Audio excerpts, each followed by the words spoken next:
Work Stress Cycle, a business fable about coaching, agilism, and the 5 steps that lead to burnout at work. By Antonio Montes Orozco. Dedicated to Rosa, my indefatigable companion, and the fruit of our love, Elena and Laura. Table of Contents. Introduction. Chapter 1. An Unsustainable Situation. Chapter 2. Robert Visits the Coach. Chapter 3. The Revolution. Epilogue. Conclusion. Special thanks. About the author. Introduction. In the world of software, endless days are the routine. This causes workers to leave very late and return home without time for anything other than dinner and bedtime. Imagine a life in a loop in which one day dangerously resembles the next one, and the next one, and the next one. A life with hardly any time for anything other than work. No family, no friends, no recreational activity, which is so necessary to recharge batteries in this stressful world. That is the life that many workers have, and that many others have experienced at some point in their professional career. Through this fable, I pose the story of Robert, our protagonist, who is burned out for living in a continuously high-stress environment. Robert will discover what has led him to this situation and draw his own conclusions.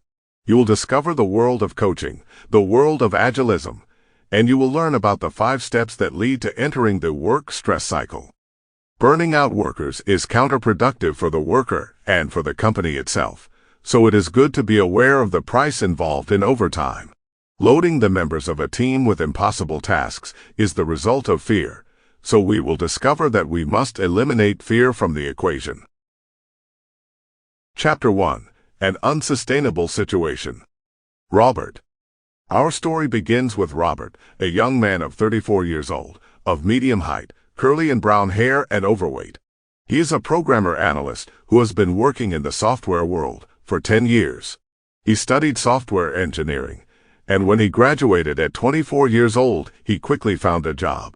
Since then, he knew the preoccupations of the software world. Projects that were twisted, and extra hours that were worked, without receiving remuneration in return, and leaving him in a pitiful state of exhaustion.